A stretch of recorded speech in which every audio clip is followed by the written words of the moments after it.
the perfect gift as a delicious sandwich to those taste buds and that belly. It's your girl Jennio.Vittles with the School of Heat, and class is now in session. So let's get right to it. So you're first going to begin with the following ingredients here. Of course, the star of the show is the obligatory Niger grill tagged in the video. Best low sodium seasoning in the game. We're going to use about 2 tablespoons of each. And then you're going to use a beef chuck roast. I have about 3 pounds worth, okay? I first started by tenderizing my meat first, okay? Because we want it delicious, tender. There's a little ice on there because I just finished defrosting it, so mind your business, okay?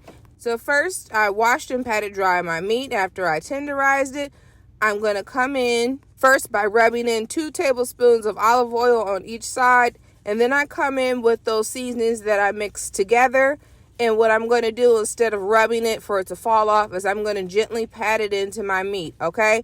And then I'm going to let those seasonings rest for about 10 minutes first before we sear on the stove.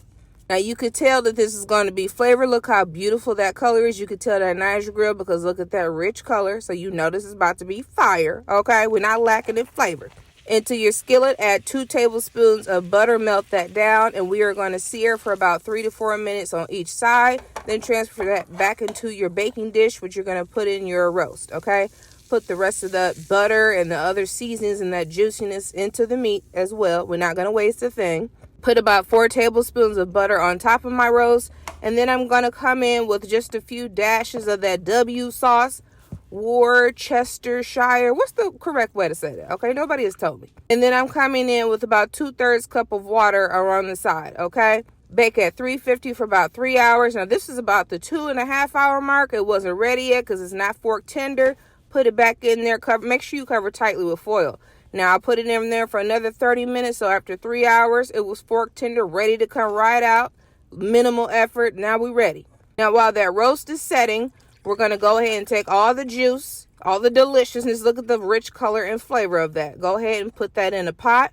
You're going to grab 1 packet of the au jus gravy mix. And then we're going to come back in with another few dashes of that W sauce again. And then I'm going to add maybe about a tablespoon of coarse ground pepper. It acted like it didn't want to come out. Go ahead and mix that together and put that on a low simmer on the stove while we go to the next component. Now, I love a sandwich where I can build flavors with layers, okay?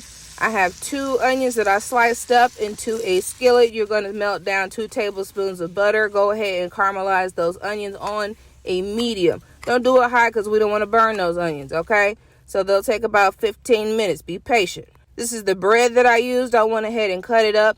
And first I toasted it for just a few minutes, and then I made a chipotle aioli. I'll put it in a separate video how to make that. And then I put down a slice of Gouda cheese first, and then a healthy portion of that roast. Don't skimp because you know how I feel about skimping. And then I shredded some fresh Monterey Jack cheese. Put that in the broiler, let it melt down. Look at it, delicious already. We ain't even finished yet. Go ahead and top with those delicious caramelized onion.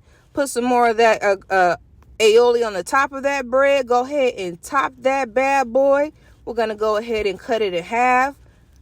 Go ahead, hit it with the au jus. And don't forget to like, share, follow, and repost and tell everybody we got hate over here. Stop playing with your girl. Enjoy.